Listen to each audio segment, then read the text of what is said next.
Oi, meus amores, tudo bem? Então vamos lá, vou fazer a correção com vocês da atividade revisional que eu mandei para vocês fazerem, né, como formativa e para vocês estudarem para a prova. Sempre é aquela atividade de revisão que eu faço de todo o conteúdo para vocês fazerem, tá? Então vamos lá. Na primeira questão, eu pergunto assim para vocês, né? Caracterize o reino Monera, tá? O reino Monera, quando eu falo caracterizar, são o quê? São as características gerais. Então, no reino Monera, eu sei que quais são as características gerais? São procariontes, são autotróficos e heterotróficos, tá? São unicelulares. Essas são as características gerais. Além de serem anaeróbios e aeróbios. Isso é quando eu falo em relação à respiração, tá? Dúvidas até aqui? Belezinha? Então, vamos lá. Na segunda questão, eu peço para vocês o quê? Explique a importância das bactérias.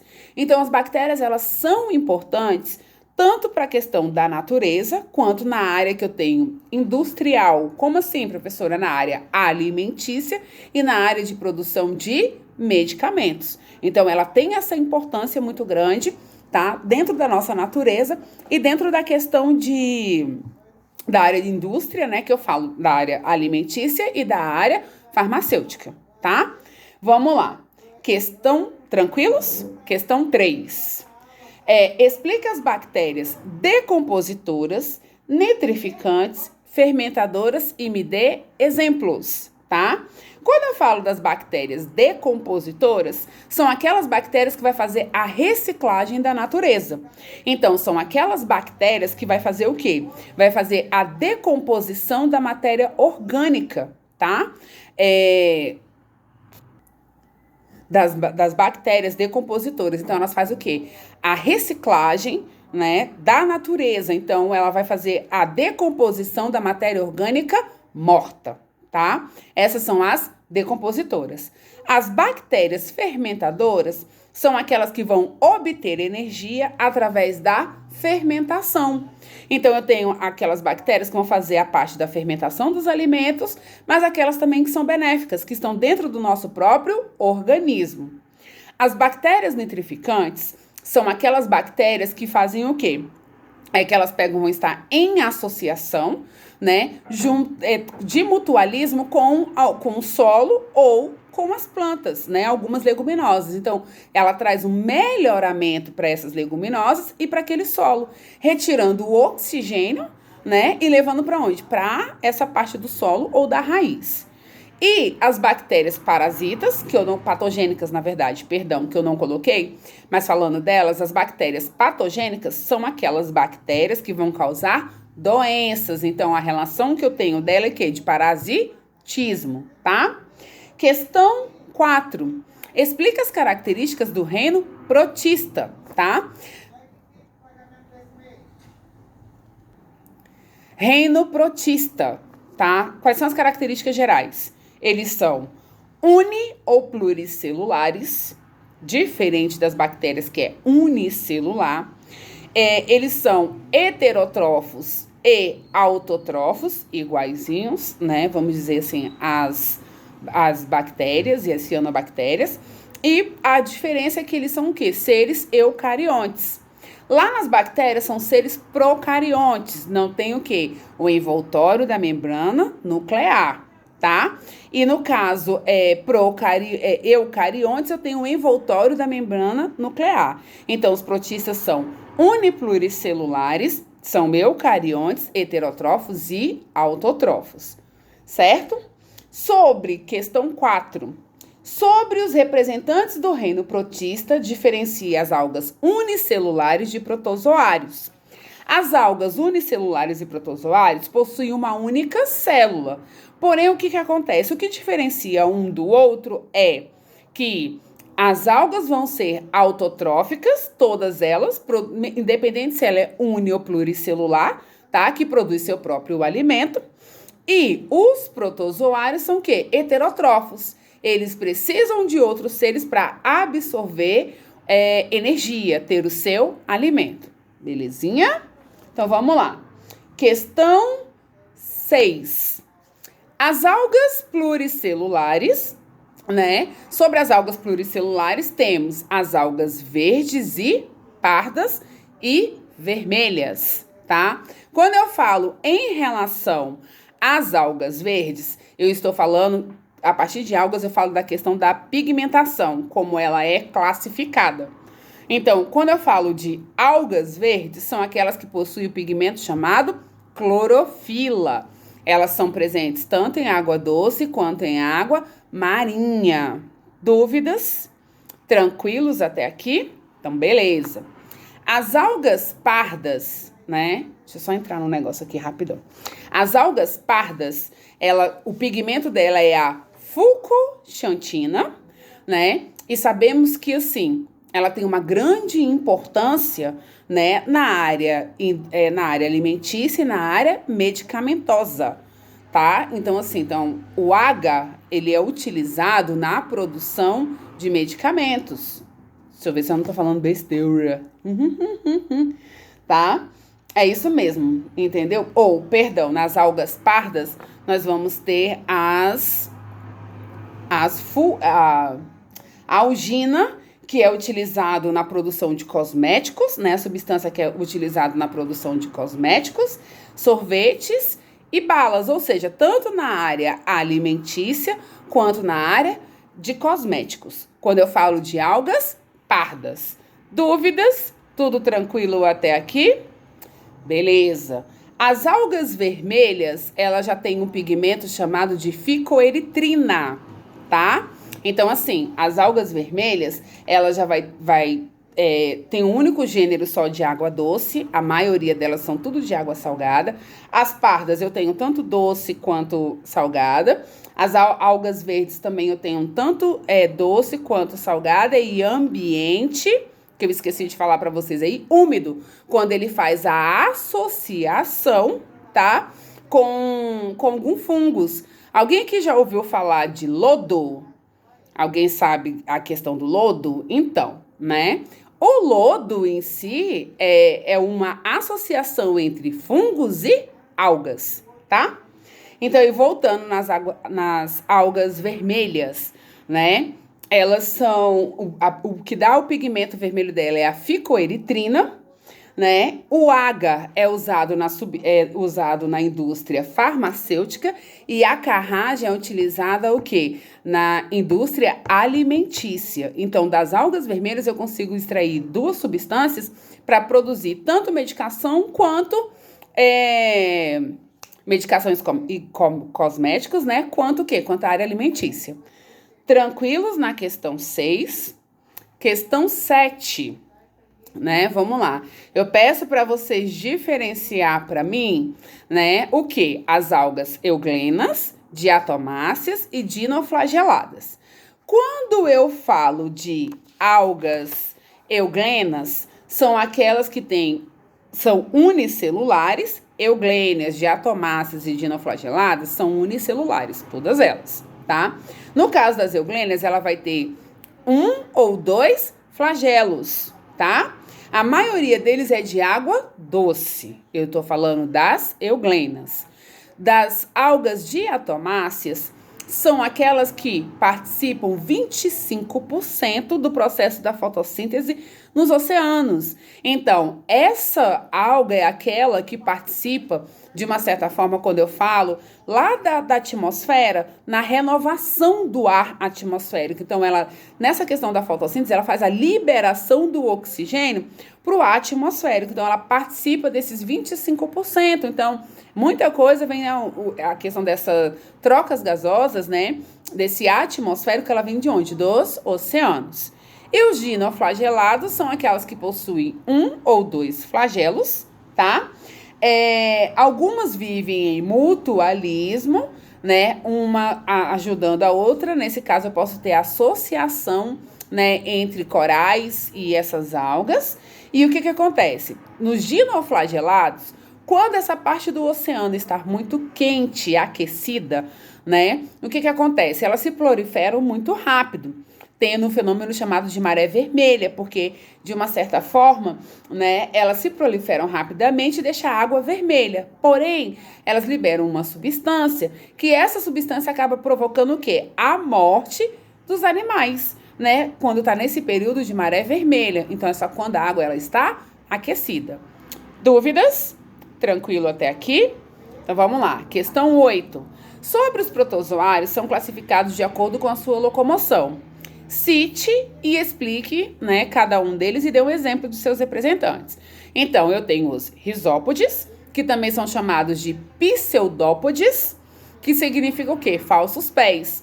Então, eles vão ter uma extensão do seu citoplasma, né? Então, é como se aqui eu tenho o meu risópode, né?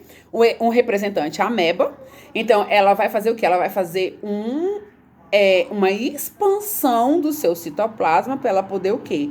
Fazer a locomoção. E, ao mesmo tempo, ela pode fazer a captura de um alimento, que é o processo que a gente chama de fagocitose, que é a digestão do alimento, tá?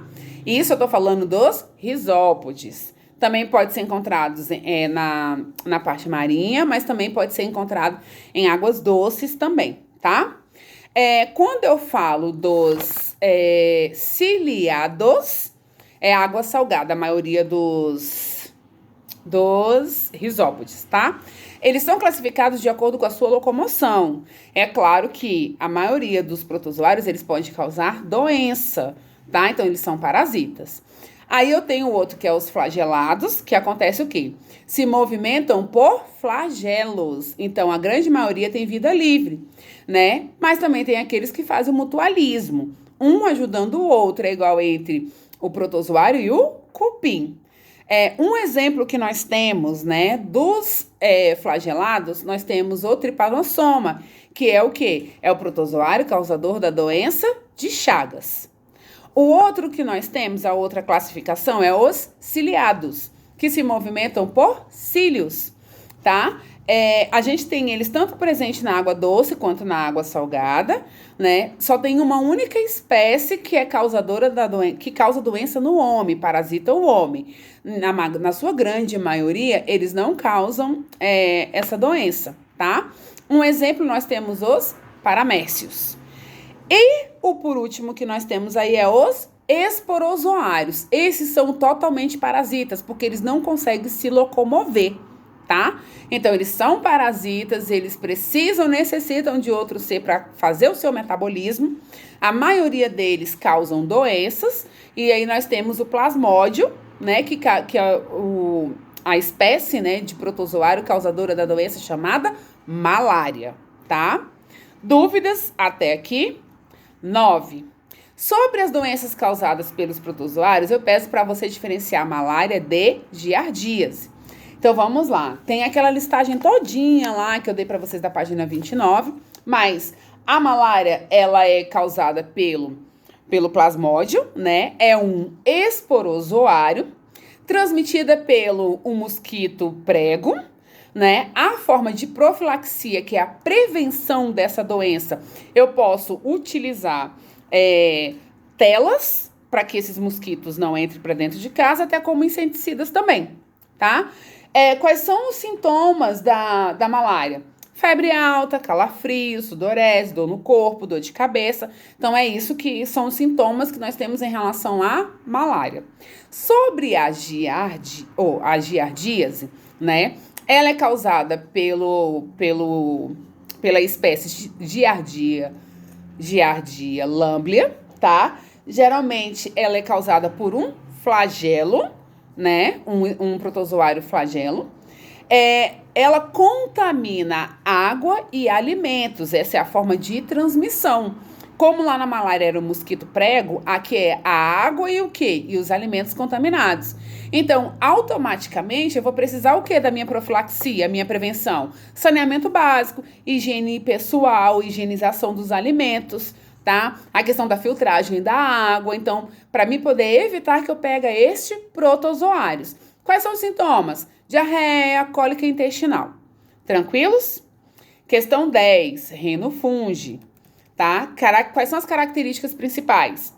Eu tenho no reino fungi, eles são eucariontes, Eles podem ser pluri ou unicelulares, porém aqui eles não vão produzir seu próprio alimento, né? Assim como no protista, que as algas produzem seu alimento e os protozoários não produzem, depende de outro, né? As bactérias são heterotróficas, depende de outros seres, e as cianobactérias são autotróficas. No reino fungi, todos os fungos são o quê? São heterotróficos, produz o seu próprio alimento, tá? Então, eles são eucariontes, eles são uniopluricelulares e eles são heterotróficos. Tranquilos? Então, vamos lá. Questão 11. Os fungos têm importância na cadeia alimentar. Justifique essa importância. Assim como as bactérias que fazem parte da cadeia alimentar, os fungos têm essa importância por quê? Porque eles fazem a reciclagem na natureza. Então, eles vão decompor a matéria orgânica morta. Então, ele auxilia o quê? Nessa reciclagem, devolvendo sais minerais, né, que são os nutrientes, para onde? Para o solo, para que essa cadeia, ela sempre seja contínua, tá? Aí, na questão 12, eu pergunto para vocês o seguinte: os fungos podem ser utilizados de outras formas? Aliás, os fungos podem ser utilizados de outras formas. Seja algumas dessas formas. Então, eu sei que ele é utilizado como decompositor, né, quando eu faço a parte da reciclagem na natureza. Quais são as outras formas, né, que eu posso utilizar o fungo? Eu utilizo o fungo na área alimentícia, eu utilizo o fungo na área de medicamentos, tá? Então, são essas outras formas que eu posso utilizar os fungos, tá? Então, assim, na área alimentícia, quando ele participa da fermentação do vinho, da cerveja, das massas, né? Então, assim, essa parte da fermentação. E na área da medicina, né? Na área farmacêutica, vamos dizer assim, eles vão produzir o quê? Medicamentos. Então, eu tenho medicamentos para micoses, que são as doenças provocadas pelos fungos, assim como os antibióticos, principalmente a penicilina, que ela é extraída o quê? Do fungo, tá? Então, essas são as outras formas que nós temos o quê? De como eu utilizo o fungo. Sobre alguma dúvida até aqui? Tranquilo?